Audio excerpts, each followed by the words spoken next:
Hello and welcome. This is the All 12 Signs video series for the Leo full moon. This is happening on the 25th of January 2024 at 5 degrees and 14 minutes of Leo and Aquarius respectively. This is a big moon. This is the first moon after the Pluto transit entering into Aquarius, and it's involving Pluto because it's in the opposite sign of Leo, which is tying in a lot of the messages that came through with that Pluto transit series that I've done. Go check that out. That's taking us up to the beginning of September. Big energy. And what I said for everyone in that is look to the Leo area of your chart to make sure that Aquarian energy is in balance. Isha operating from a heart space. I'm going to be reading for Gemini and Taurus in this video. My name's Chloe. I work with card divination, astrology, and I channel energies through my body. As you can see, my hands are moving around right now. This is independent of my conscious thought. I've been channeling in with this physical light language for nearly 3 years now, and recently I've had a vocal light language activation. I'm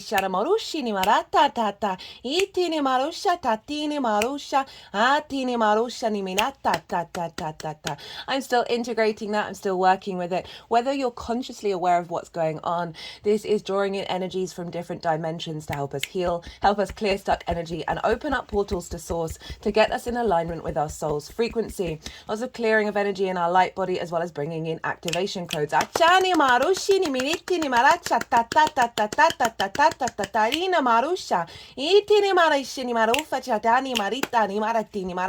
been quite constant in this transit, which is really interesting. As I said, even if you're not consciously aware, it's still going to be helping your highest vibrational frequency and tap you into your soul's frequency. Oh,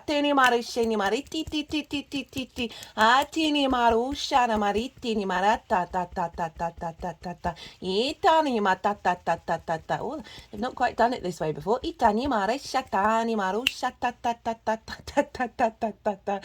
For those of you who know your time of birth, I really recommend you check out the sign that falls in your first house. This is called your rising sign, where your ascendant is. All the astrology will be linked for each of the signs will be linked into as if they're in the first house. However, this does not invalidate you looking at any other part of your chart, perhaps where your sun or your moon are, because they're getting activated with this full moon. Just look to where that sign falls in your natal chart, look to the house that it's in and the themes of that house, and apply those themes to the messages that come through. Sending you blessings of peace and joy, and I hope you enjoy these readings. Gemini rising. How you doing, Gemini? For those of you tapping into the Gemini energy and it doesn't fall in your first house, which is your rising sign, look to the house that it does fall in your natal chart. Look to the themes of that house and apply those themes to the messages that come through. It's as if all of that Gemini energy, connotations of your natal chart, astrological points, celestial bodies, themes of house, have now all moved to the first house. Say you've got Gemini in the 6th house of how you work, health and routines. Those themes will be applied to the messages, right? So it's if that's now moved to the first house, so the astrology will still link in, but it's just adding on those themes to what's going on wherever Gemini falls in your chart. All right, Gemini, this is a lovely full moon in the sign of Leo. Regardless of whether Gemini is your rising sign or not, Gemini and Leo sextile one another. A sextile is an aspect of Venus. It's a soft aspect, right? It's a easy, free-flowing aspect of love, harmony, creation energy, brainstorming, creative brainstorming, a sense of connection, a sense of value, all of these beautiful energies coming through with the Venusian energy. For those of you who didn't catch the introduction, new viewers, returning viewers who might not have seen the last couple of transits, I know I'm a bit on repeat, but I just want to make sure everyone knows what's going on. Is I channel energies through my body. I've been channeling physical light language for nearly 3 years now, and I've recently had a vocal light language activation. I'm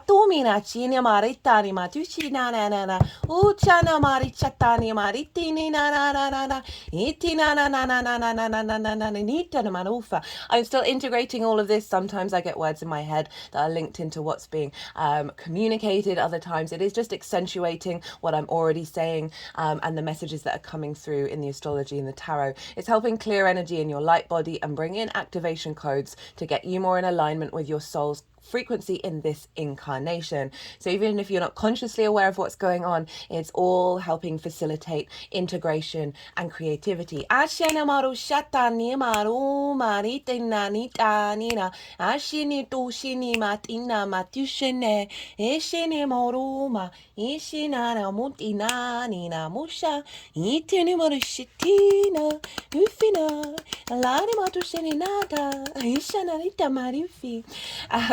I've done a collective reading for this Leo full moon. This is where I break down the astrology in way more detail. I've pulled collective tarot reading. That reading was wild. I've not had one like that, in the symmetry of it and the way they laid it out and the message that came through. Very clear, very powerful. So if you want a deeper understanding of what this full moon's all about for us collectively, which will be an energetic download that's coming at the full moon, do go check that out. Right, okay, so I am pulling cards for 3 different piles. The first pile is the lead up to this full moon. I work with 6-month cycles, so this is a sort of a completion energy. No, that's the second pile, sorry. This is the energy since the new moon in Leo that we had last year, which was very powerful. It was very much about liberation and independence of the heart space. Venus was retrograde at the time. It was square Uranus, which is a very independent energy. Lilith was conjunct the sun and the moon, and she wants to bring a respect, honor, dignity of the individual with the other. Ishane Morushina, she wants to move away from hypocrisy and hierarchical systems that don't make any sense, right? We've had a shake-up over the last 6 months of what do we value, what does our heart truly want, and cracking open and releasing old patterns and bringing in new experiences and new intentions that have been unfolding over the last 6 months. So far in the readings, admittedly I've only done 2, there's been some difficult energy showing up in that first pile because that's what we've been releasing, and now this full moon is sort of activating as a culmination all of that, and that's the second pile. So as I said, that collective reading is the baseline energy for the second pile, and then the tarot on top is how that relates to the Gemini area of your chart. Now full moons represent big energy, right? The moon is her brightest, and she is can bring about celebrations, big activation codes. I work with 6-month cycles, so even if you're watching this after the event, you're not missing out on this energy. Sometimes it comes up of this is what's happening around the full moon, but generally I'm focusing on what download are we getting, what activation code are we getting with this full moon that will then unfold over the next 6 months till the Leo new moon. And so this is a beautiful energy coming through for us all. There's an intensity to it, I can't lie, and I'll get into the astrology in a little bit. It's mostly because it's opposite Pluto. This is the first moon after the Pluto ingress into Aquarius, which will be lasting us till the beginning of September. I've done a Pluto series for that transit, and so that is a very powerful energy that's at play. Everyone I've been speaking to has been feeling there's a discombobulation and a transmutation energy coming through, and it's because we've got some really powerful transits at the moment. I know a lot of people who aren't really sleeping at the moment, not getting enough sleep, waking up really early, and this is all just sort of shifting our energetic field. There's just an intensity of that energy, and so our physical bodies is responding to it in order to transmute old frequencies and activate them into new ones. Rupa etinema shishatinime detinime atinima shishenime ofinama tushenema rita. Right. So the energies recently have really wanted me to sort of cut the deck. My brain goes a bit doolally when that happens, so do bear with me when that's going on. Right, so that second pile are the activation codes that are coming through. You know, full moons do represent completions, but they do, and then with that completion and that vitality that we're having, that's then feeding into the next 6 months where we're bringing this energy back into our day-to-day, right, and activating it. The third and final pile is how all this energy is manifesting moving forwards. So I cut the deck before starting this video, and this was the card that came up. This card came up for 11 out of the 12 signs for the Pluto energy, and it also showed up in the Leo full moon collective reading. So it's really highlighting the Aquarian area of our chart as well as the Leo.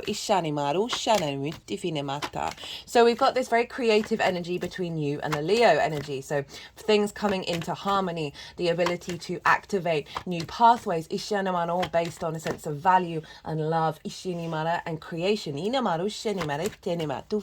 Now for Gemini rising, where is this happening? This is happening in your third house of communication. This is the house of the goddess. It's opposite the house of the gods over in the ninth house where Aquarius is. So this is very much in link where we bring those big picture perspectives of the ninth house into our day-to-day, where we find meaning into our day-to-day. We are recalibrating our environment. It's linked into the local community, the things you do on a day-to-day basis, as well as the way that you express yourself and communicate. It's the lens in which the information that you gather comes out. It's a very heart orientated, very warm, very social energy. Leo tends to want others to see the light within themselves, and so this is one of the ways that you express yourself. What I'm feeling coming through already is an activation code to make sure that you see the light within you. Leo gets distorted into ego, into sort of puffed up ego, when it hasn't had the love and the light, it hasn't had its light seen, and so then takes up a lot of room, takes up a lot of light. But when the Leo's in balance, it's when it's fully embodying its own light and creating space for others to do so too. So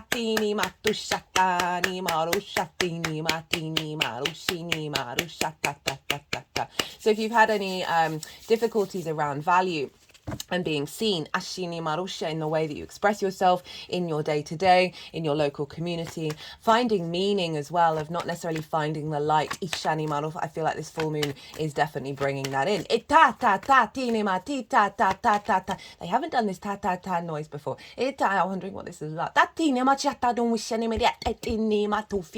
This is why I said I'm still integrating this. I'm still on this voyage of curiosity, because there's, I'm curious about the stories of what they're telling, but it still hasn't been activated. I need to do some more throat and heart and third eye chakra work.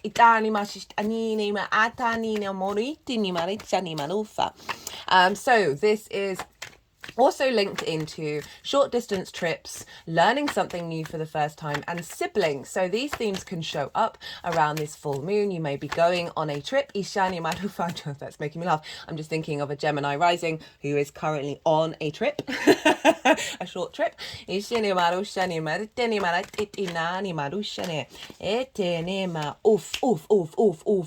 Now this noise I do know about. This is about clearing stuck and heavy energy. We've got the 10 of Wands that's just showed up. They just moved from the throat chakra and bringing energy in. They're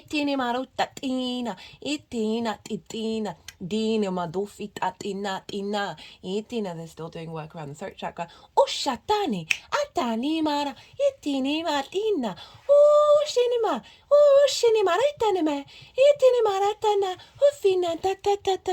feel like they're helping clear some of this energy for us, and helping integrate it.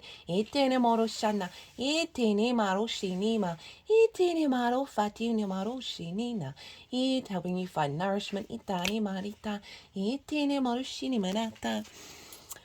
So you've got this very supportive moon with your ascendant. So your ascendant, Gemini, is how your sun or your moon embodies itself through the actions and deeds that you take. Depends if you've got a day or a night chart, which luminary is in charge as the captain, and the captain feeds the information to the navigator, which is your ascendant. And obviously that navigator has its own flair of how you then move through the cosmic waters of existence, and that is the Gemini energy. And it's also your body, your character, your appearance, your sense of self, as well as how other people see you, because they see the embodiment rather than what's going on behind the scenes. So you've got this Venusian energy of finding appreciation and love and connection and harmony in the way that you communicate, in your environment, in the way that you find meaning in your day-to-day. A big release point of this, and an activation code coming in to help facilitate that. itani marutini matichatani, ushini matushene, ishini matushatini maritatani ma. Fatini matini marushana, itani maru matani marum dani marum dinamo shani matina. Itana matu facciani maritane, ishatini marushana nanina marusha, itani mahu facciani marufa.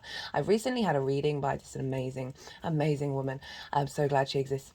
And it was very much centered around the light language, the vocal light language that I'm channeling. And she said, I've currently got 3 main guides with me at this time, and they have different energies and different tones in which they come through. That one that came through that's sort of more forthright, there's a power behind it. This is sort of an earth protection energy as well as manifestation.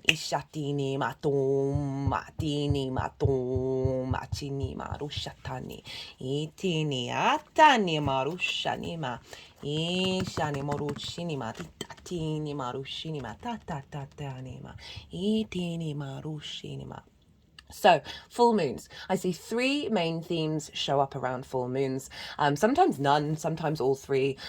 If you've got any other main themes that haven't cropped up that you see regularly in your life with the full moons, do put it down in the description box. I'd love to know. There are obviously other things, but these are the 3 key things that I see. Trigger time, okay? So full moons can be very intense. They can be very explosive. This is because the full light of the sun, our conscious mind, our will, our purpose, our animation, the understanding of self is completely covering the moon, which is our unconscious, our emotional body, our intuition, where our needs being met or not being met, and how do we nourish ourselves and others. So if we're out of whack in where our needs are being met, right? If we're sort of have a distorted intuition, ishani marusha, we can kick off, we can get triggered, or other people can get triggered, which then helps us reflect on ourselves. Like shadow aspects can really show up around this time. For hospitals, police stations, schools can get really rowdy. We're howling at the moon because our unconscious is really visible. Ishatani marushini maretana.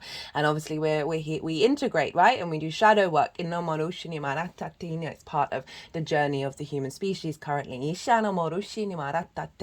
So I find that the sun and the moon come and bring an offering by revealing something that may have been hidden within your unconscious that you may not notice for years or even in this lifetime. And the sun and the moon come along with full moons and go, here, this is something you need to look at. This is something that is trapped within your body, that you need to sit and integrate, work, send love that way, do that inner work, and then it then helps activate a stronger connection to your soul's frequency because you're clearing this sort of stuck energy. That's causing you to be limited and fixed, right? Boxed in, right? We're all about clearing away the boundaries, and opening ourselves up to multiple possibilities and not being like, oh, this is who I am, this is who I'm always going to be, right? Because that's not the name of the game of the universe.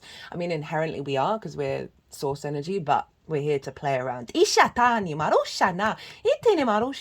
something may come up, maybe from the outside world, from somebody else. You bear that, just know it may be difficult, but we're here to understand that, turn that into a tool, into a lesson, rather into something. It may feel heavy, don't deny that emotional experience, but try and hold space for peace within yourself in order to take step back and be the observer with it. Give it love. Give yourself love. The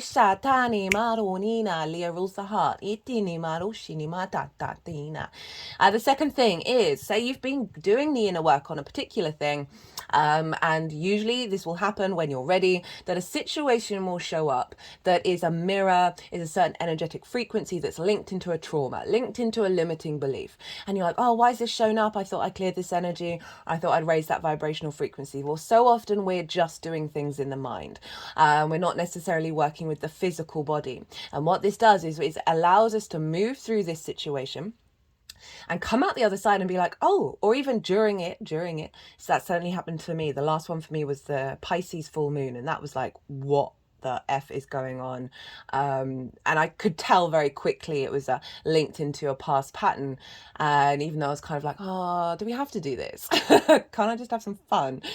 It transformed the energy through me. So your body then moves through it. I wasn't affected by it. I was kind of irritated, but fundamentally I was very calm within myself. Whereas it was really tapping into a difficult previous situation. But I was able to move through it, and then realizing during and afterwards that it was no longer affecting me in the same way, right? And your body then feels safe, and then it helps release that energy and clears that frequency fully. So that's the second thing. And again, like the first, to say it's a tool in order to help us integrate. The third is a celebration, right? So a raising of our intuitive understanding, our intuition, a connection to our emotional body in a harmonious way, our needs being met, our nourishment coming into full force. You may get some, that sense of joy, that sense of elation. Ishani model of the heart space being really open and really proud. Ishani ni matufina. Itini mashini marushini mat that inina nina ufatani matishana ufini machina. So beautiful energies that can come through. All of these things can come through. I've certainly experienced it and seen others do so as well. We're always, the universe is a very nuanced energetic field. Ishani marushini marushini matitini marusha. So in relation to the third house, so where your needs aren't being met, perhaps your throat chakra and the way that you communicate has some stuck energy in it, and something gets highlighted in order to highlight that particular bit of stuck energy that you can then sit with and work with over the next 6 months or however long. You may find that you're not being nourished in the way that you would like by your environment. Ishani model shinima, to help you understand, okay, how can I shift this frequency within myself? How can I bring this back to me and find a rebalance internally that will then ripple out into your environment. Ishatini marushini maritatini marushini matitatini matufina itini marufatini maruta. In terms of the celebration, as I said, activation download codes that are coming in to help you tap into expressing yourself in a beautiful integrated Leo way. Ishani maritini maratana, of perhaps you're spending time in your local community to help you see that you are supported, that you are with like-minded folk. Ichini matatini marusha, or activation codes around bringing that in. Itani machatini atini mashitini matini ma atini fuchini matini motufina itini mashushini matina atini maruma itini matishini maritini marutini matina. Right, let's get into a bit more astrology. So the moon is obviously over in the sign of Leo, and the sun is then opposite this in the sign of Aquarius. And often with full moons, we want to see what's going on with the sun, because the sun brings vision and clarity about the full moon development. Ishatini mar over what's going on with the moon. So the sun is over in your 9th house, trining your Gemini energy. Beautiful aspects. You've got really harmonious aspects here. It's all yang energy of activation, of taking action, of the extrovert, of go, go, go, go, go. Very day energy, very visible. Very exterior. And so we've got this beautiful harmonious aspect of Jupiter, right? The trine, bringing elevation, wisdom, expansion, a sense of knowing within yourself, a sense of faith, opportunities, luck, feeling good, right? This is in the 9th house of your higher perspectives, right? This is about your morals, your ethics, your integrity, your integrity. Did I just say that? I think I did. Sorry. Your connection to book religion, source energy, science, nature, the universe in general, whatever it is that's a matrix that's bigger than you, that you know you're a part of. This is figuring out how you connect to that and what your morals are and your perspectives in relationship to that. It's mapping yourself out in the world. It's also linked into teaching and learning. It's about mastering something that you've been working on for a long time, and bringing those perspectives to others. We're not here to force people to change their minds. We're just here to provide different possibilities. It's also about going to a country for a longish period of time, or somewhere. It's linked into foreign travel, of going somewhere in order to broaden your perspective. But it's certainly say you live in the country your whole life, and then you move move to the town. That is Shane. That is even if it's in the same country, this is a different energy that you're then broadening your perspective. And so the sun is there. Now the sun is going to bring in clues and perhaps downloads as well about your perspectives, helping you really integrate them. Understanding your long-term purpose around them. There's then activating codes to help you be able to express that.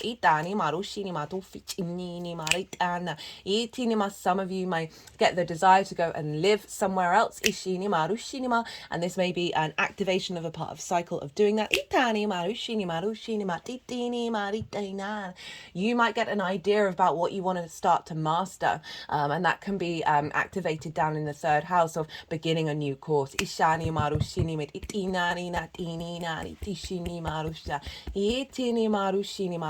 Now the sun is conjunct Pluto at this full moon. So Pluto went into Aquarius a couple of days ago, and we are getting big energy show up for that. This is I said with Pluto, don't fight the transformation, right? So this is bringing up the oracle. So there's oracle cards here, and I always pull them before I do a transit series. And I was tapping into the energy of joy, play, laughter, very Leo energy. And what came up in the cards was a heavier energy than I was expecting, but it makes a lot of sense because what's coming through with these oracle cards, I will be doing a separate oracle card reading after I finish this transit series of we're releasing old versions of love. Aquarius is this sort of higher collective perspectives, right? It's an air sign, it's ideas, universal truths, this sense of bringing in Pluto's helping us transform old perspectives that have blocked your heart from being able to fully express itself, and bringing up, I think it's going to bring up a lot of these energies around this full moon in order to realign and shake up the fact that there are different pathways, bringing in different truths that will have been blocked from heavy stuck energy that Pluto's helping transform and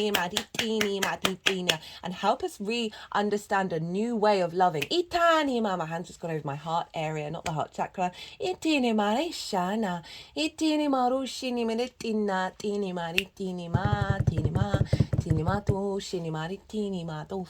Now, in terms of the astrology, the sun and the moon are only making one major aspect, and this is a square with Jupiter nearly by degree. So there, the sun and the moon are at 5 degrees, Jupiter's at 6 degrees in the sign of Taurus. It's forming a T-square. So this is an opposition of the sun and the moon, and then Jupiter squaring both the sun and the moon, and the release point of a T-square is the bottom of the T. So the release point is Jupiter for this full moon.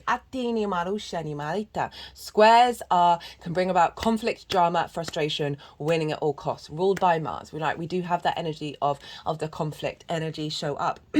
But the other side of that, it's a hard aspect. So you've got lots of soft aspects to your sign, Gemini, and now we've got this hard aspect, and it can mean a lot more, a bit more energy. You've got to put a bit more hard work into something, but it is maybe a couple of hurdles to jump, but it is very much a high manifestation energy in this 3D world. And why is that? Well, it's friction. Mars represents movement, motivation, drive to take action.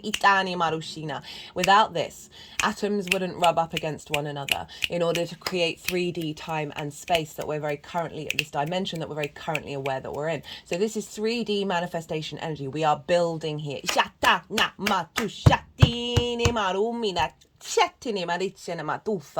And Jupiter is over in your 12th house, Gemini risings. This is next door to you, and this is Jupiter's moving through. This is a difficult house, the 12th house. It's a magical house, but it's a difficult house because it's the constructs of who you are. It's the hidden house, the house of mysteries, that which is hidden behind the scenes. We can have depression, anxiety, mental issues, isolation, loss, grief, hidden away, right? Isolated. And all of these things, Jupiter is helping provide more wisdom and expansion, right? It's bringing a sense of generosity here and helping unravel any difficulties you have in this area. With everyone, I always say 12th house, try and integrate it, because it can feel quite alien to us. It can feel very, very deeply personal, but that might not be integrated into the rest of your chart. It can sometimes feel out of reach of understanding. Jupiter is often linked around knowledge, the teacher, it's helping you, really deeply helping you. And also magic. The magic of your soul is underneath all these trauma responses and limiting beliefs in your unconscious mind. It's not just about the unconscious mind. I feel it's very much about the unconscious layers of the multitude of the human vessel. So the more that we integrate, the more we tap into the magic of our soul. Now we've got this square here, right, of Jupiter helping bring ease, bring a sense of elevation, expansion, or wisdom to what's going on in that 12th house, and activating manifestation codes that help then transform your perspective of how you see yourself in the world. Maybe you've got self-limiting beliefs, right? Lack of self-worth. This is going to be clearing out and activated, manifesting through action over the next 6 months, as well as bringing in magical perspectives of your soul into the way that you communicate, into your environment. Any blockages, Jupiter is really facilitating this. In the sign of Taurus, grounding us. Now, I'm going to say a little bit more about the astrology. So, the sun rules Leo. So we always want to look to the ruler of a sign, because the ruler of the sign impacts what's going on in the signs that it rules. So the sun is influencing the moon, and the sun is over in the sign of Aquarius. Now Aquarius is traditionally, so that's why the Aquarian energy is coming through quite loudly, because the sun is ruling the moon. So you've got the influence of the Aquarius on this Leo full moon, and also Pluto being there is magnifying that energy even more so. Now traditionally Aquarius is ruled by Saturn, which is what I work with.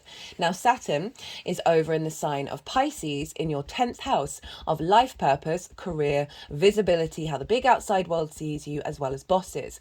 Saturn can be a difficult planet. I've done 3 Saturn transit series. I recommend the 1st and the 3rd if you want to have a deeper understanding of what that potentially difficult transit is doing, because Saturn can bring about limitations, restrictions, frustrations. Authority can come in that can kind of clamp down on you in order for you to get to know your own authority, right, deeply. Saturn can shake down foundations that aren't going to serve you for the next 30 years, and this can all be very discombobulating. And it's in an angular house for you Gemini risings, and if you've got Gemini placements, this is still squaring all of that. So it's again that element of conflict, drama, winning at all costs, but also friction to manifest in the long-term 3D realm. Saturn is wanting you to understand duty and responsibility, cause and effect, right? Be mindful of who you are, walk with integrity, commit to your legacy. It is a very powerful energy to have in the 10th house. And so Saturn's getting you in alignment with your legacy in terms of your life purpose. Now that can be career can facilitate the life purpose. And all of this is feed and your the long-term legacy around visibility. And it's calling you to put in duty and responsibility, to put in the hard work, to tap into your integrity about what your life purpose means to you. What does your career mean to you? How do you want to be seen? Do you want it to be superfluous, or do you want to bring depth and a sense of character and maturity to that area of your chart? Now that is all feeding into the 9th house of your perspectives. So Saturn's saying, hey, I'm getting in alignment with my life purpose, and now I want to have feeding that information into the sun and Jupiter to transform any blocks around perspective of who you are in this universe and the value that you bring. That's feeding into the 3rd house of communication and how you express that. Perhaps finding meaning in your day-to-day that is then activating new codes around life purpose and your career, right? Perhaps working in your local community, putting more effort into your day-to-day around cultivating your life purpose. Now, Pisces is traditionally ruled by Jupiter. So we want to look to where Jupiter is, and we've always just said that's the 12th house. And so Jupiter is influencing Saturn. So again, the alignment of your unconscious space, the activation of your magic, feeding creatively, because it's sextile Saturn at this time, feeding creative energy, as well as influence, as well as a sense of value and appreciation of that which is within you, into your career, clearing out blockages around career, that is then feeding into activating a higher frequency around how you see yourself in the world and how you express that. Jupiter is in Taurus, ruled by Venus, so we want to look to Venus, and she's just moved into Capricorn as of today. And so Capricorn for you is in your 8th house of the give and take between you and the outside world. It's the outside world's resources.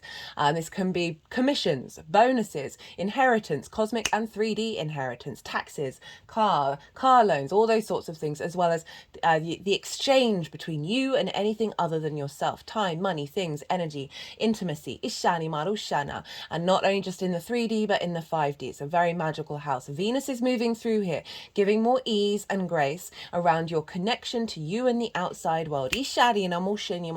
Transforming limiting beliefs around scarcity. Codependency. That's then feeding into Jupiter, of saying, I want this new alignment of how you imagine yourself connected to the outside world and the feedback and the resources exchange of that, strengthening your ability to bring harmony to that. That's feeding into your 12th house, again, releasing limitations around maybe never getting what you need from the outside world, or taking too much through this fear of scarcity, and that codependency energy. Clearing that out, giving you strength to serve you in the long term, commitment of that Capricorn energy that's then influencing Jupiter, and that's all feeding back into the sun and the moon of how you express yourself, making sure that you are expressing yourself from an independent space, that you're not always prioritizing absolutely everybody else in the room, and then getting into balance and flow in the way that you express yourself. Perhaps getting some resources from the outside world that's bringing meaning into your day-to-day,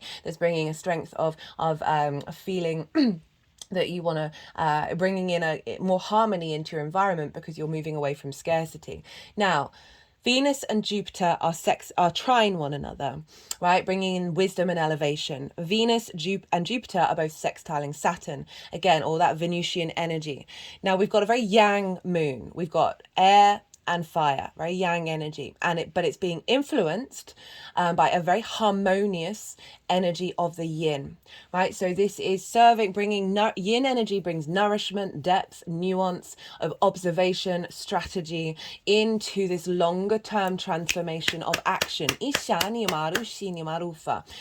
I'm really enjoying the energy of this moon. It feels very there's a intensity and a heaviness to it, as well as a quick fire rapid transformation. Right, so they put the deck down ages ago. I recommend checking out where your sun and your moon are. Look to the themes of the houses that they're in, because those themes are always going to crop up whenever we've got lunations for you. So that's going to make this reading a bit more personal beyond the general reading. Now, I'm going to go consciously quiet, let the energies move through me. They'll probably do some physical and vocal light language. They're going to move the cards around, and then they're going to put them into the 3 piles, and then I'll come back round and I'll bring in the tarot into the astrology. I call you to soften your mind, let all that information just settle into your unconscious space, and then see what intuitive hits come up for you around this full moon. Oh, my third eye's now just throbbing.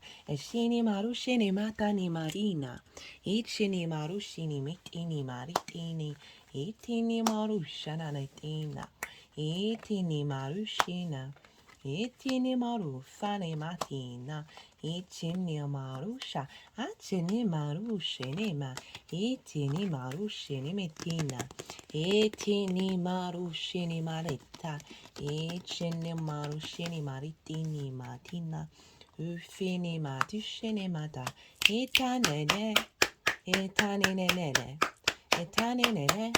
Itini maruchini maritanina, itini moti maritana, itini maritini maritanina, itini shinimene, itini shini maritina mona, itini marushini metina, itini marushini matini marushini maritinina, ina nina rufini matishene.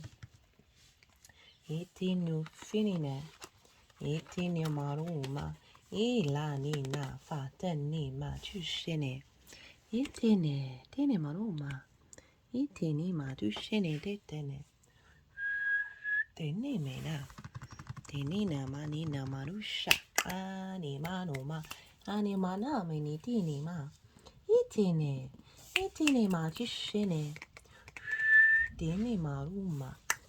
Itini maruma rina madina. Itine. Tinema. Tinema.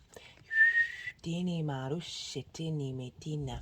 Etini maritini marushini maritanima. Shatene tina. Hatine marushini maritine. Ishini matufa. So just moving it over the third eye. Ishini maritini nina. Ear to the ear. Tini mara to the mouth. Itina to the ear. Back to the third eye. Ishini marufa down to the throat. Another heart. Itani marina. Itani marushini mitini ma. Itine marushitene ma. Dini tu fatini marusha na na na na na. Right, Gemini, before I forget, so they placed my thumb, or it might be my finger, over the heads of all of these individuals, right? The first three. This is all difficult energy, right? I've said at the beginning that so far in the readings, it's been some intense energy showing up, and I'm not surprised, but to be cleared. And then they put over the solar plexus, which is linked into like action in the world and career, and then the head and the crown. Ishini maru shini mari at inene. It's feeling some energy build up in the solar plexus. Ishini maru shini na, and now the sacral chakra. Itini maru shini mari tinani tinani namushanema. Gemini's, with your placements, or actually it's because I'm feeling it in the sacral chakra, because the south node ishat inimani tinimara is down in your fifth house of your creation energy. So by sign, not necessarily by degree, because the south node I think will be around 19 degrees, so it's going to be far away in terms of aspect, but by sign, by house, you're still going to have a grand air trine, Gemini, right? So you're going to have a feedback loop between Aquarius, Gemini and Libra of clearing out stuck energy around your creation energy, which is going to be helping. So we're refining your creation energy and your commitment to it, activating and by wisdom and elevation into your embodiment of self with the sun and the perspectives, right? So really in alignment, that's then all going to be feeding. I'm getting a strong focus around career. Now, lead up to this full moon, 5 of Swords, 8 of Swords, 10 of Wands, big energy. This card out of all the tarot is the one where I'm like, oh, this for me is the heaviest energy, because it represents some real difficult stuff that the human species is going through. And this is the sense of conflict and defeat, right? The bully and the victim mentality, winning at all costs. But what are you winning and what is being lost? Do you need to be in this way? This figure has won the 3 of Swords. Ishana, that came up in the collective reading for this moon. The swords in the heart, very sort of Leo, Aquarian dynamic of ideas, thoughts, things that have been said to you, constructs that have blocked your ability for your heart to shine at its brightest, right? So those swords are distorting that energy. So this figure has won that, right? So this can be perhaps there's an element of conflict in the way that you communicate, right? That Leo energy can get very fiery, can blow up, can take up a lot of space. Jenny Madolfina, and what is that winning? Other could be that just finding that your environment has an element of conflict within Ishini Marusha that hasn't been in alignment with how you truly want to operate. So this is over the last 6 months of working through and releasing this sense of, do you always need to be the one that has to say the thing? Like, do you always need to, this is just going to be for some of you, do you that Leo energy in the third house of how you communicate, of taking up the space, ishati niyamarushin, not creating space for others. I said that can be an unintegrated Leo energy because they haven't received the love or the light, their light hasn't been viewed in others. And I always say with Leo, bring that light inwards, focus on the light within you. You have the sun generating your heart. You have all the light you need. You don't need to seek it from the outside world. This can also be linked into how you find meaning. And there's certain ways in which you've been expressing. Maybe it can be negative self-talk based on third house is also linked into school. So traumas that happened at school. Oh, they like that one. That you've been consciously or unconsciously navigating and working through. We've got the Eight of Swords. This is trapped in a cage of your own making.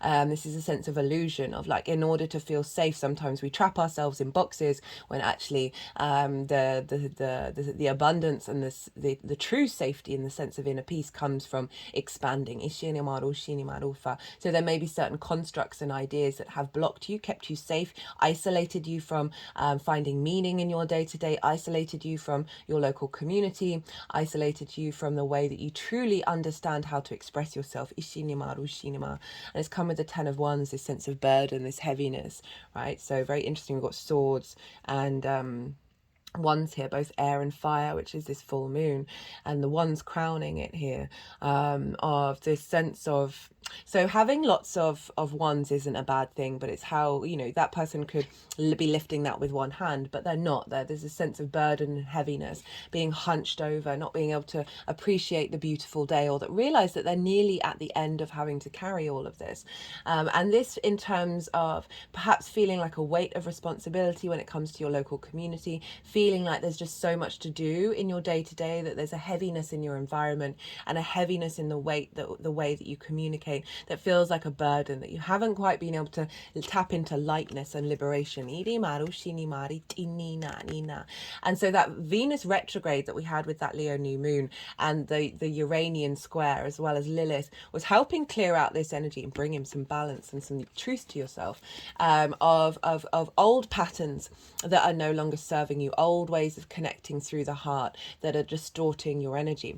Lady Justice is coming through and has been balancing that out. You've been seeking truth, you've been seeking good, a sense of fairness, a sense of empathy, and this, you know, this truth that she's holding up here, and all of the, you know, karmic contracts being cleared out as well.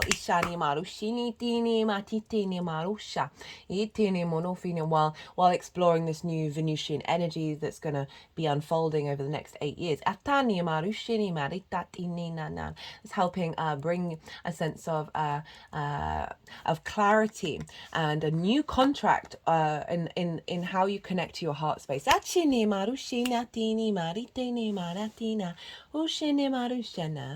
Now for the energy of this full moon for you that's being downloaded.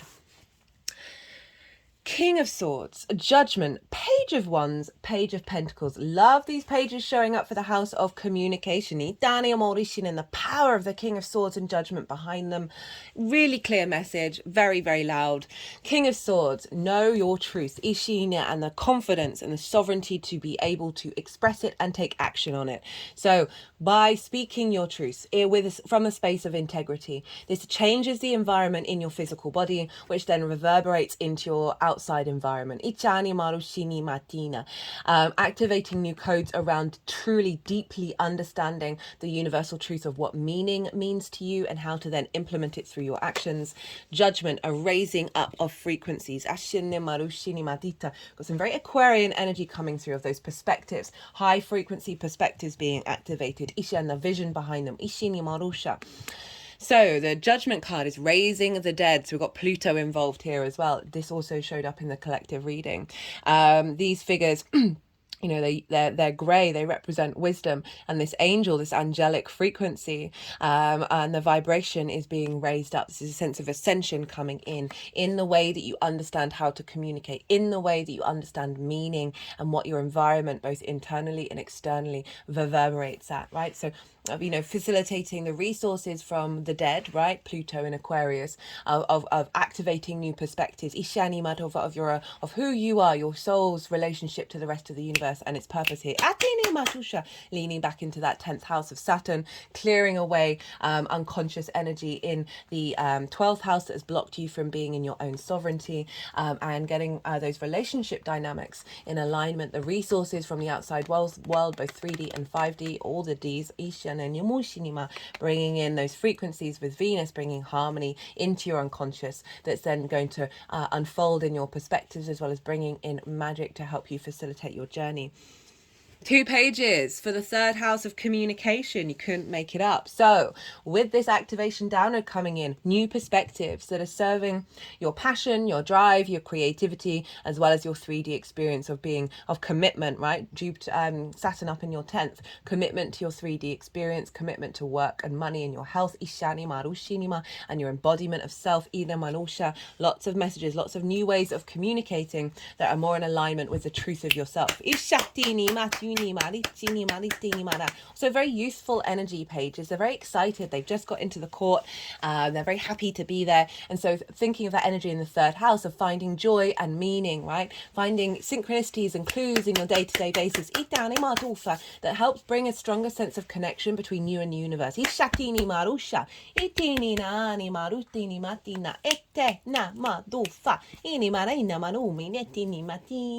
They're really focusing around the heart space. Now,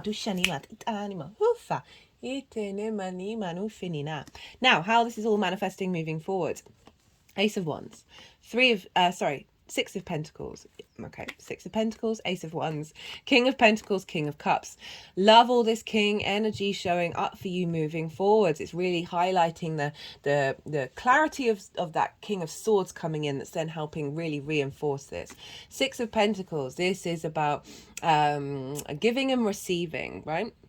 So then tying in with Venus over in the 8th, as well as moving away from a space of scarcity, right? And then being able to, through your communication, share your gifts. Ini maru shini matusha, that not only serve and help you, but that of others. Ishana maru tini manita. Again, balance coming in. We've got the two scales of the tarot showing up here, of a real sense of support from your community, support from your environment. With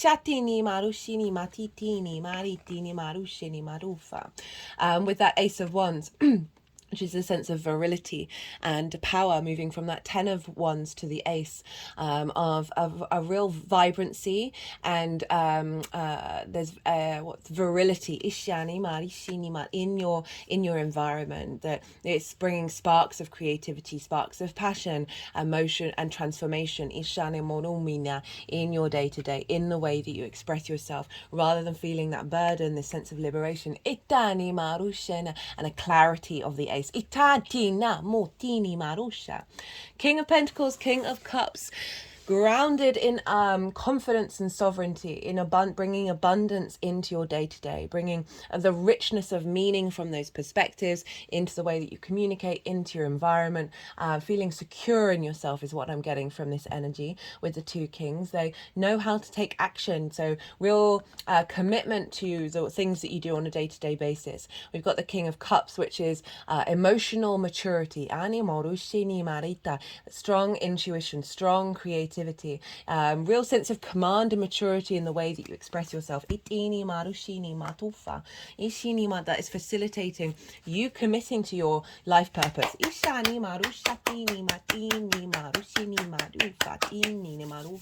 Far cry from that 5 of Swords, 8 of Swords, 10 of Wands, right? So this is sort of dominion over others, right? Kings don't take away the power of others, breaking out of being confined, and not seeing clearly, feeling a sense of burden. There's a lightness, and there's a confidence coming in your own authority in the way that you express yourself.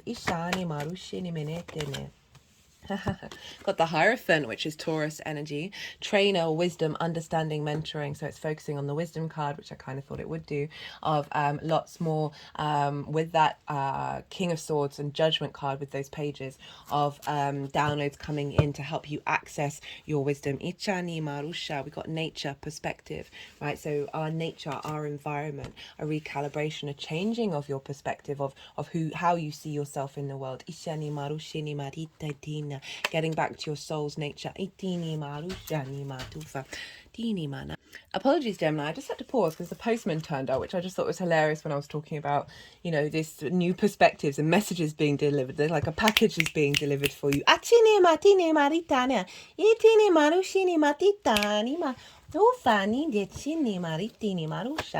Right, let's get some final clarifiers for you, Gemini. All the decks in the description box, by the way, I forgot to mention that, if any of them take your fancy.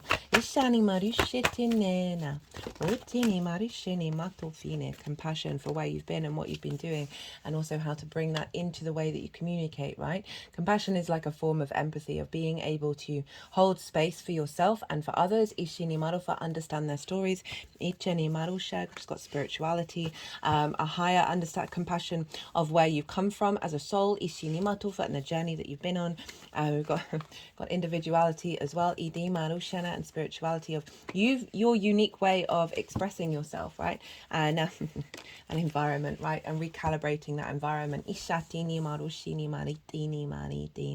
Spirituality is just essentially finding meaning and finding connection.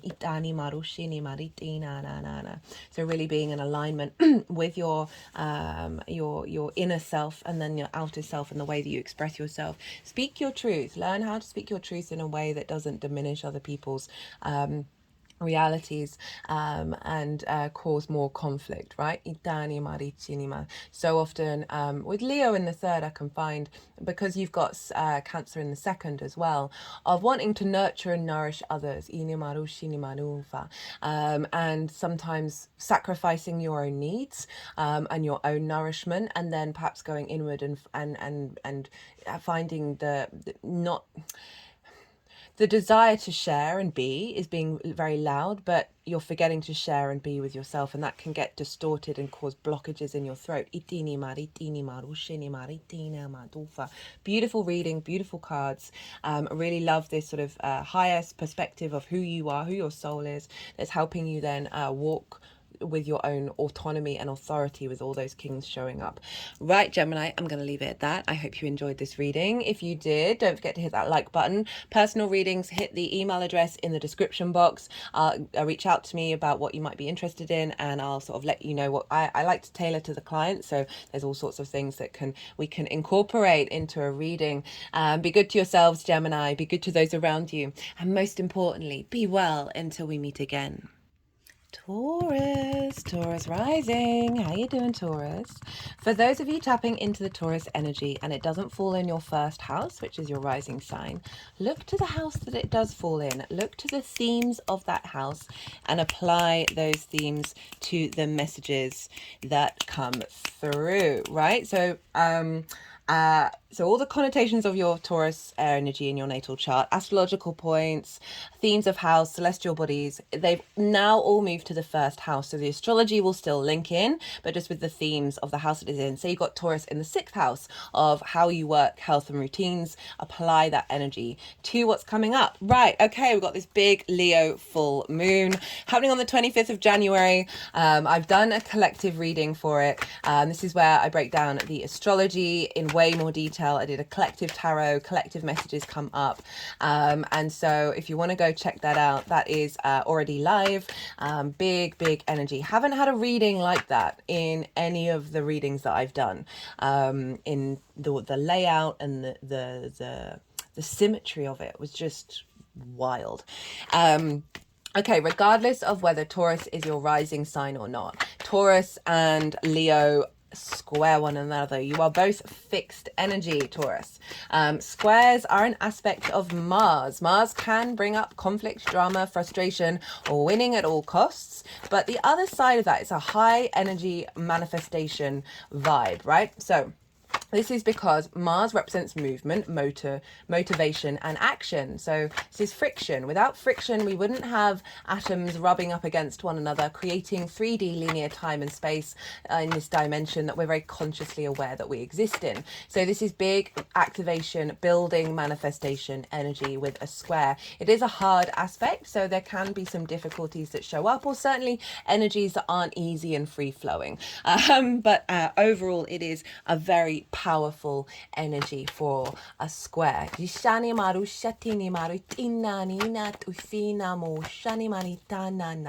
those of you who haven't caught the introduction, new viewers or returning viewers who haven't watched a couple of, I think it's from the Cancer full moon video actually, transit series. I have been channeling energies physically through my body for about 3 years, and recently I've had a vocal light language activation, and so I'm still integrating this. I'm still working with it. These all, even if you're not consciously aware of what's going on with the movements, with the vocal tones, and this is helping clear energy in our light body, as well as bring in activation codes and all sorts of other things. But I'm still integrating. I'm not necessarily getting direct translation yet. At least I'm not consciously aware. If I am, it may be happening unconsciously through what I'm saying.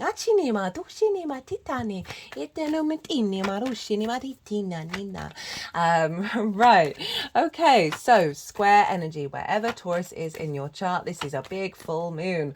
I am pulling cards for 3 different piles. The first pile is the energy leading up to this full moon. So I work with 6-month cycles, and this is from the new moon in Leo that we had last year, which was big energy, right? It was square Uranus. Uranus wants us to be free. Ishini Marusha brings in sort of very unique and individual energies. Ina Manushna. The sun and the moon were conjunct Lilith, which is very independent, wanting integrity, equality and respect and honor with the self and the other. Ishini Marusha, pulling down hypocrisy and hierarchical systems that don't serve or don't make any sense. Ishani Marushini Matu. Venus was retrograde at the time. So over the last 6 months, we are integrating that Venus retrograde energy. So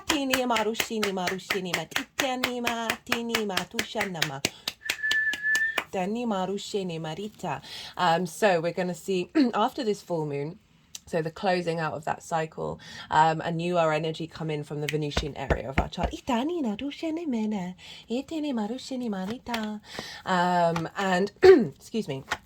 So everything over the last 6 months that you've been integrating was like rejigging, reassessing, activating different ways of connecting with your heart.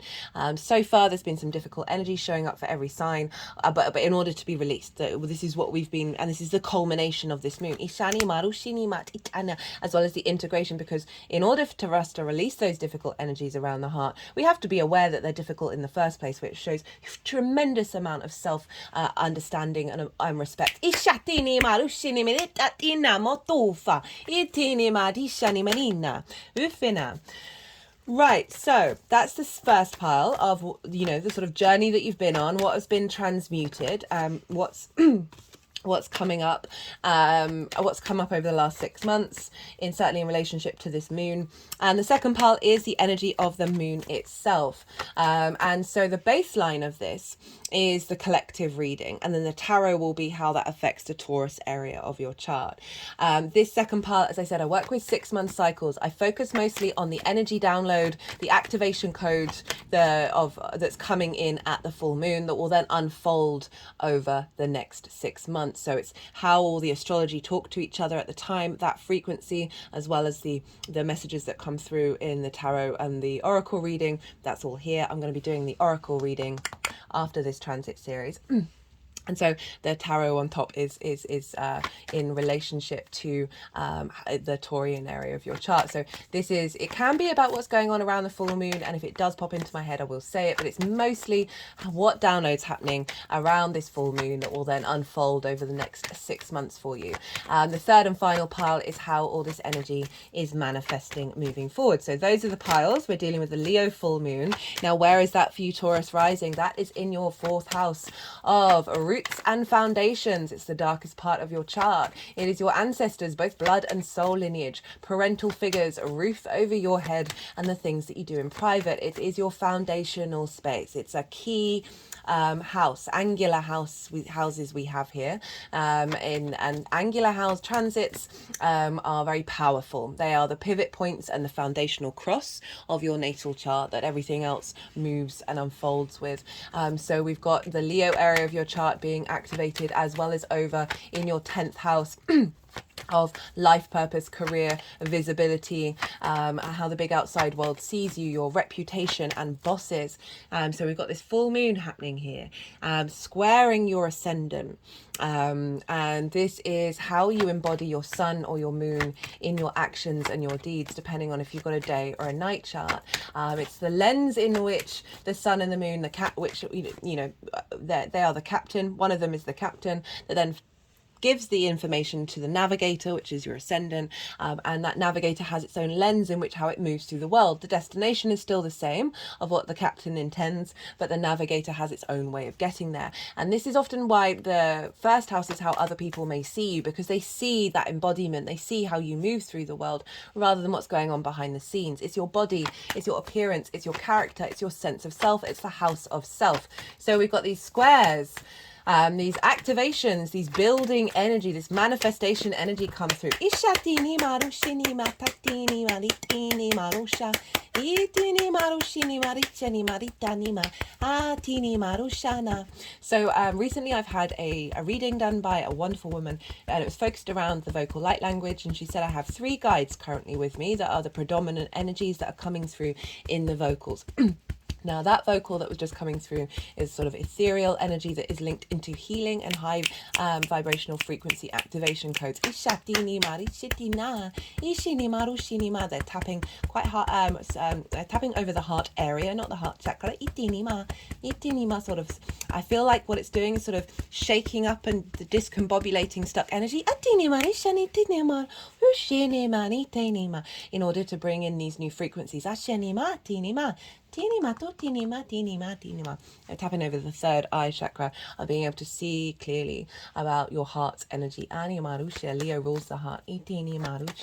So this is squaring your ascendant. So this full moon code that's coming in is helping bring in manifestation energy of your embodiment, of connection to your deeper sense of roots and foundations, right? The strength of who you are, connecting to the ancestors and releasing old energy that may be blocking them and activating the wisdom and the knowledge that they have. You may be spending time at home or by yourself or in your private or with your family around this full moon, there could be what I'm really feeling is generally just an activation code around truly knowing the root of who you are, and any blockages around the heart that have limited that of being able to see the love of yourself and that foundational space. It just like expand, and that's all feeding into your ascendant of embodiment and creating this new strength of character in your embodiment and how you move through the world based on this stronger foundation. Now, with full moons, I see 3 main themes show up. Sometimes none, sometimes all 3. It all depends. And the first one is trigger time, right? So full moons, we're howling at the moon. Police stations, schools and hospitals can get really rowdy around. The collective at large can get really rowdy. This one's going to be a big one, right? And it's opposite Pluto. So it's the first moon since Pluto's moved into Aquarius for the 2nd time. But this is overall, regardless of Pluto, this is when the full light of our conscious vision, clarity and purpose of the sun is over the moon. Our unconscious, our emotional body, our intuition, are our needs being met or not being met? Are we nourished and how do we nourish others? So these themes may show up that may get really triggered. You may get triggered, someone around you, something from the outside world may trigger you, or I say this really mindfully because it can bring up some difficult energy. That the sun and the moon are here to provide you an offering, to help reveal something that was unseen, that was in your unconscious, that may have taken you years to get to, or maybe not even in this lifetime. And they do so in order to say, hey, this is something that will help you if you look at it. Itima, do the inner work and sit with yourself and really get in alignment with your true self by showing it love, working through, integrating, doing that shadow work. And it may feel difficult at the time of the full moon, but trust me, the benefits and reaping the rewards of it later on down the line is humongous. Ishani marutini maritani marushini marushini matufa. And so this may be around feeling good in your home, feeling maybe parental issues may pop up. There may be some difficulties linked into ancestral stuck energy that show up that may seem quite peculiar because it doesn't necessarily seem like it's attached to you, that you're helping work through, as well as do you feel safe in your foundations? Perhaps your foundations are getting shaken in order for you to realize the true depth of strength that they can withhold. Knowing that, helping you know that you are strong, you are powerful. Maybe linked around to your light not being seen. In your heart space not being valued. I do, that it may not show up, but I this is a big moon, and Pluto over opposite this is like really activating some heavy transformative energy, allowing a lot of things to bubble up to the surface in order for a quick fire rapid transformation. That's helping reorientate our understanding of love and our heart energy.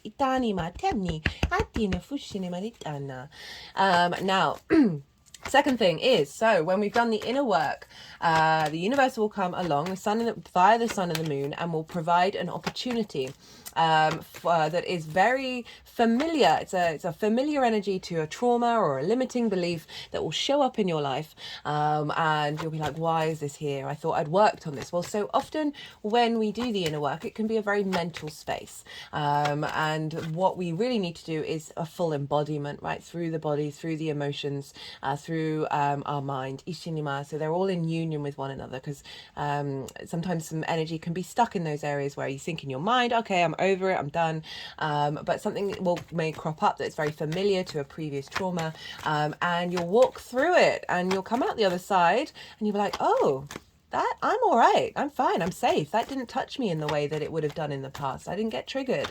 And this all helps the body realize that it's safe, and that helps then release those final threads around that trauma that is then, oh, that was a thing that happened. You can honor the experience, but no longer feel the intensity of the emotional body. So the third and final thing is celebration, a heightened intuition in your private life, heightened nourishment in your foundational space, your needs being met, feeling good in your emotional body. All of these things can show up with this full moon. They do mark completions of a cycle, so it's a clearing out of certain things and activation codes to take us to the next level moving forwards. And so those are the three things that show up. If you're working with any heavy energy, just hold space for it. You are a multifaceted, multidimensional being that can be both in your feelings and also a level of peace and calm. And this is a square, so there can be a bit more disruption than, say, a trine or a sextile. But it could be also high manifestation energy, as I said, of strengthening your roots, strengthening your internal space, feeling good in your home that will then reverberate outward, activating a new understanding of love and the heart, and the power that you have at your foundational energy.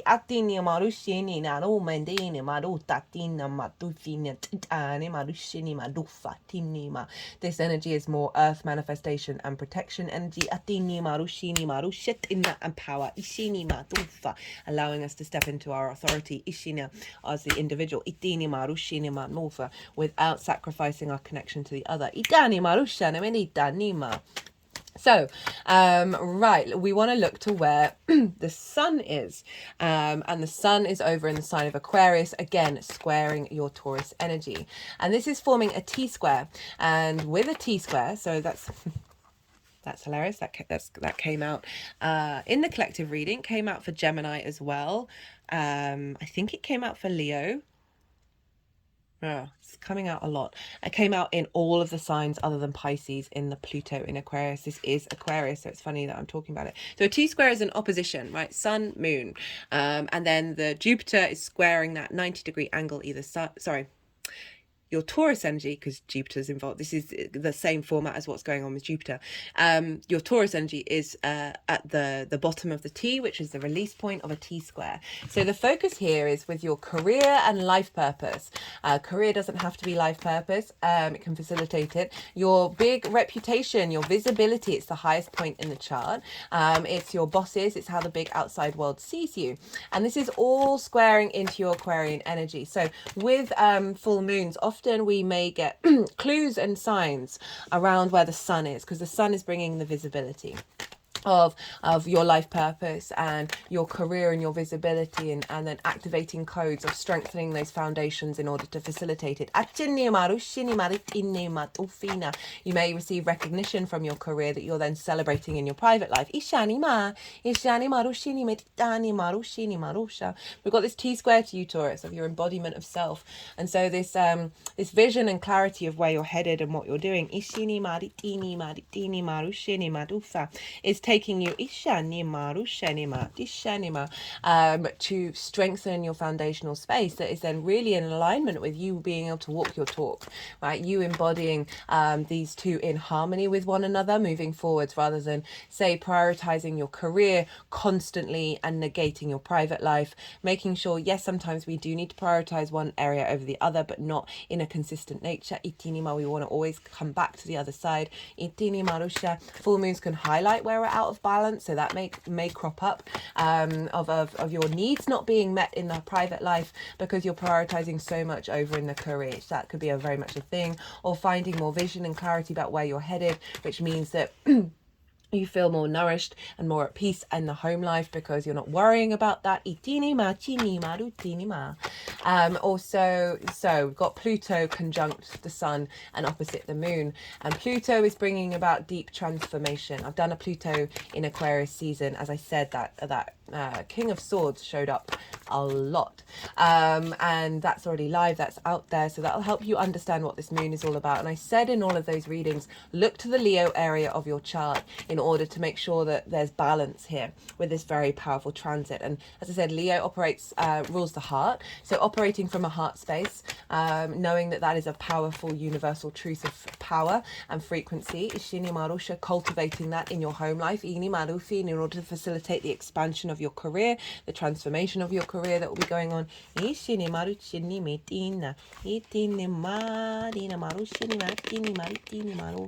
Pluto can bring up a lot of intensity, a lot of difficult energies, because it's revolved around the cycles of life, death and rebirth, and we can hold on to one part of that so much. We want to release that sense of control and allow Pluto to help us tap into our innate internal power without denying and controlling other people. You've got a big transit happening up in your 10th house, angular house again from Taurus rising. Very, very powerful. And so we've got Pluto here bringing up a lot of blockages around life purpose and career that I feel like the moon and the sun are helping liberate. In alignment with that Venus retrograde series.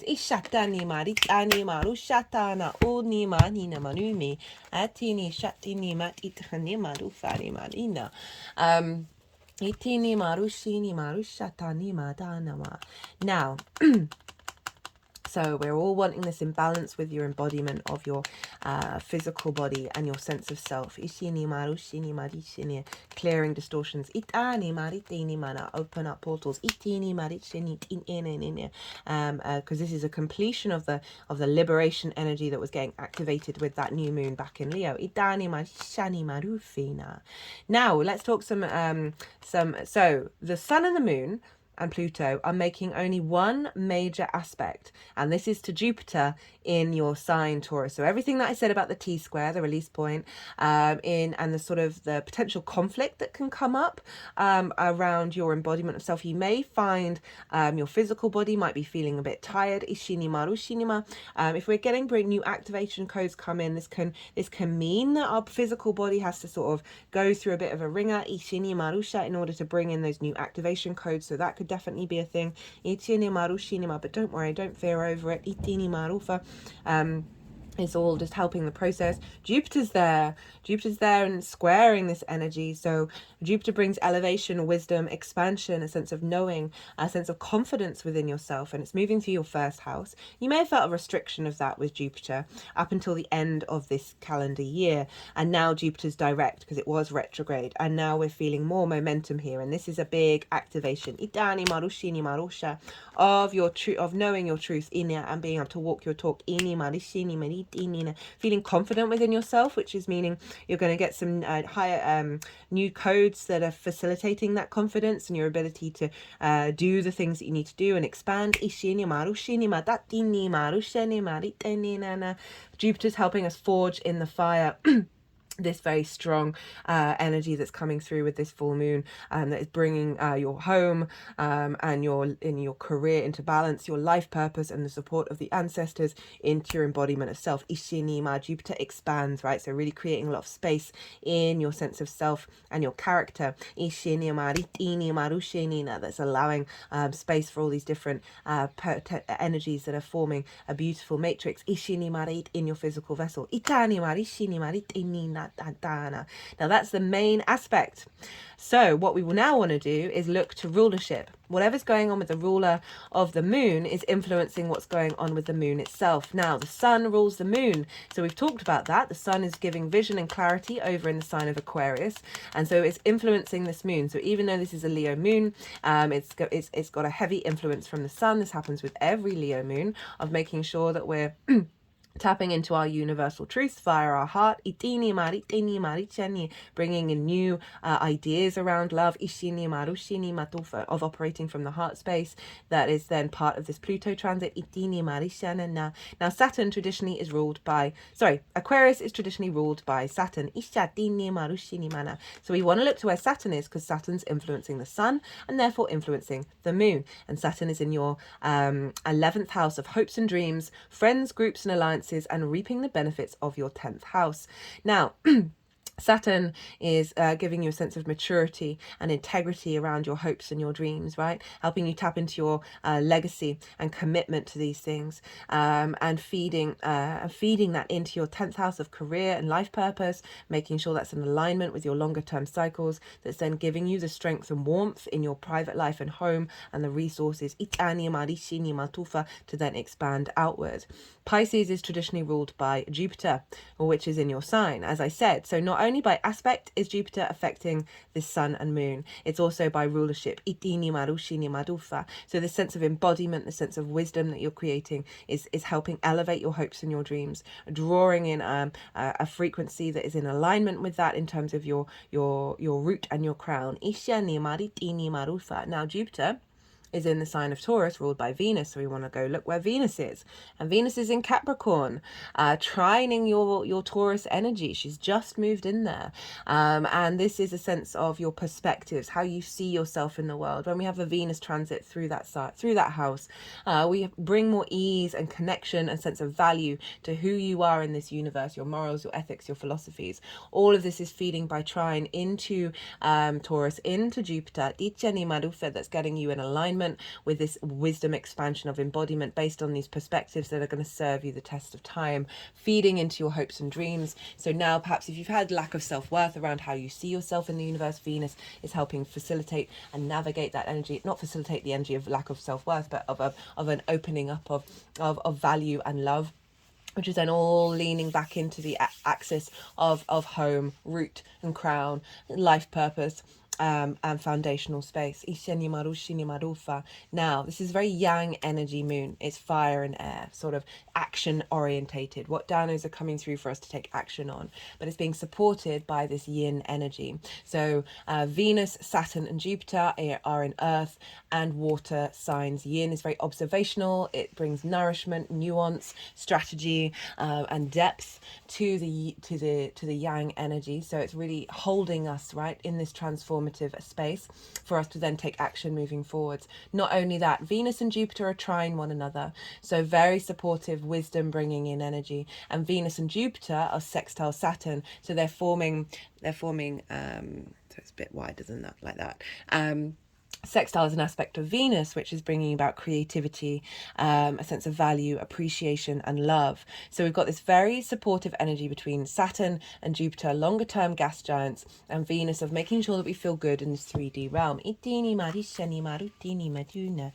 And as I cut the deck, 9 of Cups.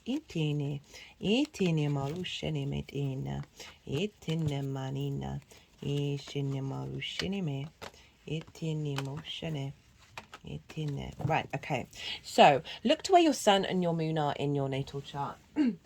Look to the themes of the houses that they're in, and those themes are likely to show up on a personal level for you that's taking this reading beyond the general reading. That will happen with every lunation. So I'm going to go consciously quiet. I'm going to let the energies move through me. They're going to do some physical movements, some vocal light language. They'll move the cards around, and then they'll put them into the 3 piles, and then I'll bring that background in. I'll bring the tarot into the astrology. I call you to soften your mind as well. Let that all settle into your unconscious space, and then see what intuitive hits come up while this is all going on.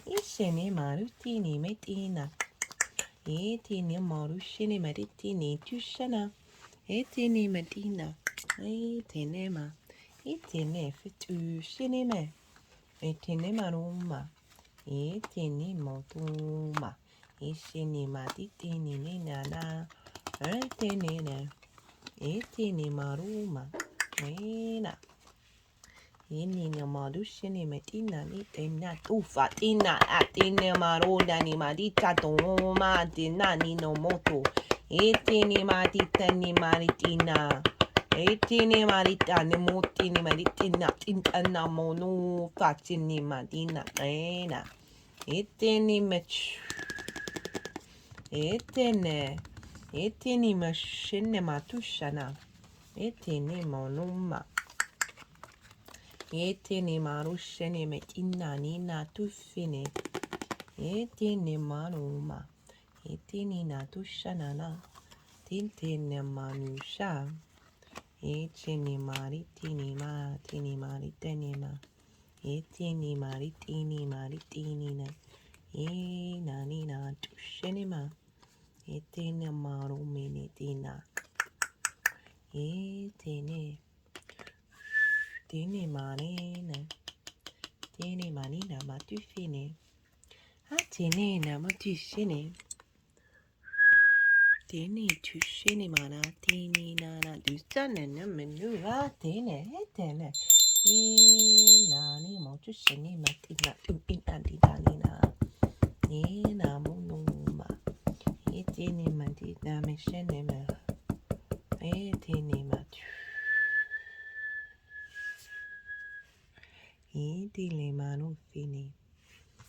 Right, Taurus. Actually, I'm just going to pause and drink some water. So, lead up to this full moon from that very powerful new moon that we had last year. Got the 5 of Cups, 5 of Wands. You've also got 2 sixes as well. So you've got some duplicates showing up here, which is saying, duplicate numbers saying things are coming into balance. Itini mana. We've got the Hanged Man crossing it and the Strengths on top. So very similar theme of how the cards are showing up for all of the signs so far. There's been a lot of difficult energies showing up with that new moon that Venus retrograde was helping us integrate, and difficult energies showing up, but cards showing up saying showing up that you've been able to navigate them and take your time with allowing this energy to move through you. Got the 5 of Cups, 5 of Wands. So the 5 of Cups is grief. Okay, this is looking at the 3 of Cups, which is about flow, abundance, being appreciated, celebrating. It's a wonderful card, the 3 of Cups, and this card is saying, oh, I don't quite feel like I have that, or that there's certainly energies from the past have come up linked into this grief that may have been holding you back in the present. In your foundational space, it might have been you might have just felt a bit discombobulated at home, of not finding this sense of joy and a spring in your step, and this energy may have come up in order to sort of help you understand that you're transmutating that energy. It also could be working with grief of the ancestors,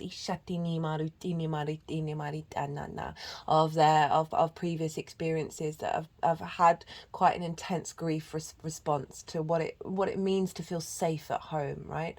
What it means to have a home, to have strong foundations, as well as relationship dynamics with parental figures.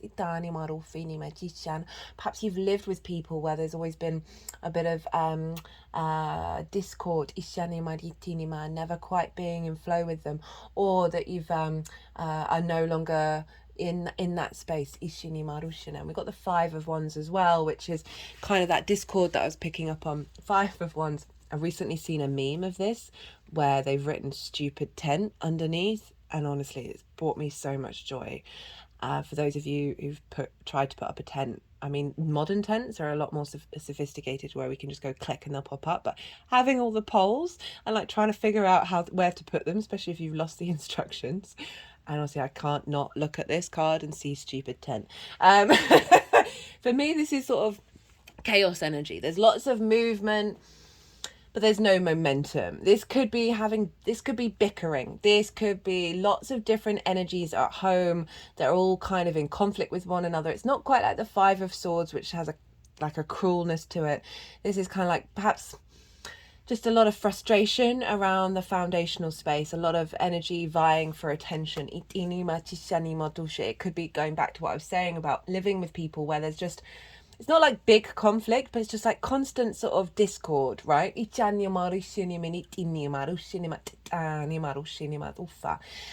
could be just feeling quite overwhelmed if we're linking it back into the 10th house of career, of feeling like your home's a bit chaotic, right? The energy in it is not bringing you a sense of peace. That maybe you've got so much going on elsewhere that you haven't been able to focus on it. This also can be helping, what's been coming up is helping crack open these energies and move through them, of old patterns, love languages that have come from parental figures. With the 4th house and the Venus retrograde, of your heart operating from old patterns rather than your true soul's frequency. There's conflict energy here. It's crossed by the Hanged Man, which was saying you have spent this time finding perspective, right?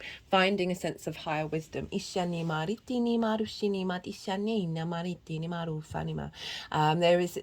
are both kind of limbo cards of like highlighting of taking the time to work through these and find that higher perspective. And that higher perspective is that of love and kindness, of bringing that Leo energy back into your home, of not trying to dominate, and not connect to being dominated. This is our higher self and our animal instinctive mind, of being in union with each other through love and kindness, of honoring that strength that you have within you, and the power of that perspective, rather than moving away from the grief where we can get stuck, or the frustration energy. It very much feels like a breaking out of those pathways. Now, for the full moon itself, we've got the Six of Pentacles, we've got the King of Swords, Judgment, Four of Pentacles, and then Six of Cups. So we've got the duplicates at the beginning and the end here. Now, the Six of Pentacles is saying a rebalancing is coming in. You've taken your time, you've put in the work, and this moon is offering balance right here, of moving away. This is actually the Five of Pentacle energy of scarcity and not feeling supported. So it's tying in with the fives, of bringing in balance to that conflict in order for you to step into a new frequency. It's also earth energy, right? So through this embodiment of the wisdom of self, you are liberating yourself. This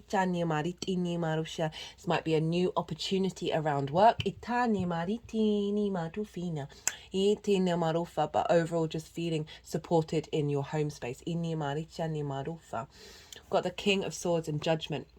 Now, these two cards came up in the same way for Gemini, and I do clear the decks. King of Swords, vision, clarity, truth. So we've got that Aquarian energy coming up here. of your life purpose, of what frequency you want in your foundational space that will propel you into your life purpose. The confidence to understand your own truth and take action upon it.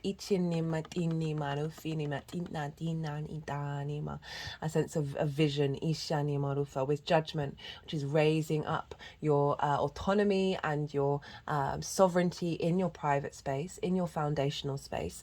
And this is a sense of ascension, of new frequencies coming in that is raising the dead. So a lot of support from the ancestors, of again clearing out stuck energy around those ancestors, that then helps activate more space within yourself to be in harmony and co-creation rather than repeating cycles. Got the Four of Pentacles and the Six of Cups. I love this combination for the fourth house culmination energy. The Four of Pentacles, this is being in your own power, your own sovereignty. This is tapping into those roots and foundations. They have peace symbols underneath their feet chakra, heart chakra, and crown chakra, of being in balance within yourself from a foundational space of knowing your sovereignty. They're wearing a crown, and then that feeding into your embodiment of self and Jupiter over in your first house of knowing who you are and being confident that then will then go out into the world. Six of Cups, this is the biggest house in the tarot, bringing in a sense of safety and security, a feeling of comfort and feeling home within your being, which will then reverberate in your environment.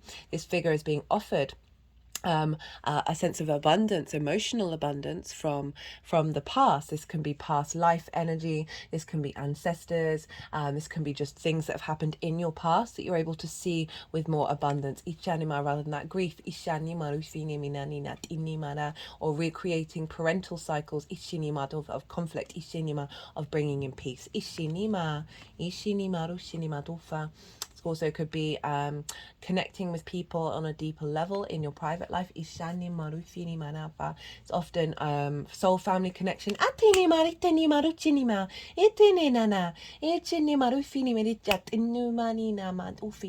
after the fives, we've got sixes of bringing balance in.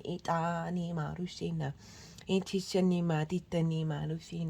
perspective of who you are and where you've come from. Of Venus over in the ninth. More in alignment with who you are, both foundationally. And the vision of where you're headed. How this energy is manifesting moving forwards. We've got the Queen of Cups, King of Wands, Knight of Cups, Nine of Cups. So big cup energy showing up for you of sort of emotional contentment, right? Emotional development. So talking about that heart space of removing the wounds, of that foundational space of you operating from your heart's frequency, and how powerful that is. Queen of Cups, very nourishing, very serene energy. She's able to see into the future. Imagine you're sitting by the sea. There isn't a cloud in the sky. There isn't a wave on the ocean. Your perspective is so far and so wide. And she is still serene, considering she can see so far into the future. Deep nourishment of your home, right? Very Cancerian energy of feeling serene in your private life. Helping cultivate in your internal space your hopes and your dreams and your life purpose. Through the embodiment of self. Very creative, very emotionally nourishing. Your intuition heightened in your private life, that is then feeding out into the rest of knowing where you're headed and how to take steps to bring your hopes and dreams into fruition. King of Wands. So queens bring nourishment, depth, observation, and without that, the kings wouldn't be able to make sovereign action. They wouldn't be able to take action with the clarity and the vision that they have. And this is King of Wands. So this is very Leo energy of feeling confident, mature, sovereign in your being, in your foundational space. And from that, take action upon it, right? Very transformative, very independent, very passionate. Yeah, you know, your ability to bring warmth and feed your soul. King, Knight of Cups, Nine of Cups, embodiment of love. In amore, in amore, in amore, amore, amore, amore, amore, amore, amore, amore, amore. Chana no faccianina ne marutini mana. Knight of Cups is the romantic, right? And this doesn't have to be about romance itself, but moving through the world, being embodiment of love and the enjoyment of existence. Very intuitively driven from the heart. An alignment with the actions that you take and your crown chakra. With the Nine of Cups, which is really internal embodiment of abundance and gratitude. It can be a wish coming true of an activation of something that you may have set your heart upon. But overall, what I'm feeling with these cards is like a holistic, you know, we've got the Queen, King and Knight with the Nine of moving away from conflict and moving to sovereignty and bringing warmth and emotional contentment in your foundational space that is then meaning you're then able to embody that, you know, the squares to your first house and take action that is bringing about hopes and dreams.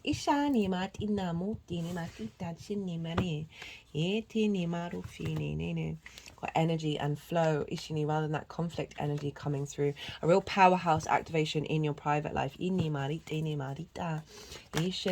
energy to strive for your hopes and your dreams and your life purpose from this power of the sun-hearted generation of Leo in your private life.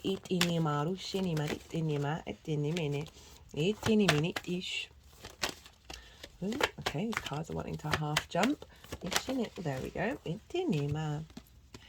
Conspiracy, truth, the value of theory. Okay, so clearing out old patterns.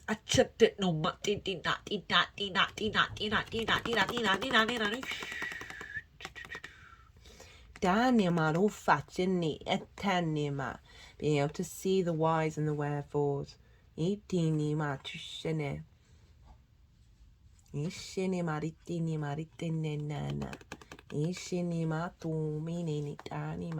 mean, a conspiracy is simply that, to question. But it also feels like we're clearing out a karmic conspiracy from past life energy, especially with that Six of Cups coming through as finding peace. No longer hiding behind masks in your private life, and liberating yourself in your own power and your own truth. Cut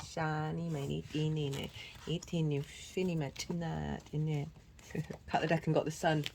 Freedom, nature, free-spirited, innocence. So tapping into that as being your truth. Putting that into practice with that Knight of Cups. Now let's get some final clarifiers. This is from the numerology deck. The other one was the First Light Tarot. All the decks are in the description box if any of them take your fancy. Now let's see what wants to show up for the lovely Taurus.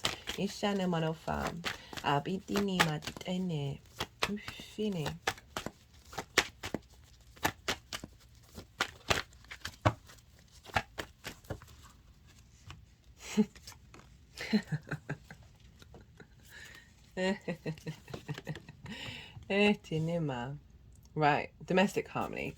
That's pretty self-explanatory. Love partnership. I feel that is both, because I very rarely read for love, right? Because not everyone's here for it. But I feel like that's a love partnership with your foundational space. More ease and flow with your ancestors, as well as you know, the people that you live with. And that can be a new partner coming in or elevating a relationship dynamic that you're already in. And a love partnership with your career and your home life.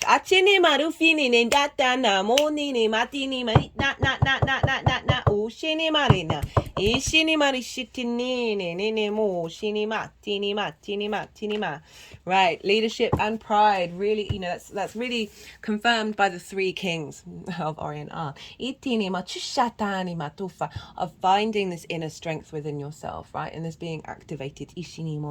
Helps you step into your power, but not in a way that's distorting and dominating. Be mindful of that. Pride, having pride of your foundations and who you are. And the embodiment of that. Right, Taurus, I'm going to leave it at that. I hope you enjoyed this reading. If you did, don't forget to hit the like button. If you want a personal reading, my email address is in the description box. I like to tailor to the client, so send me an email, let me know what's going on, and we can bring in all sorts of different modalities to work together and help fully facilitate what it is that you're asking for. Be good to yourselves, Taurus. Be good to those around you, and most importantly, be well until we meet again.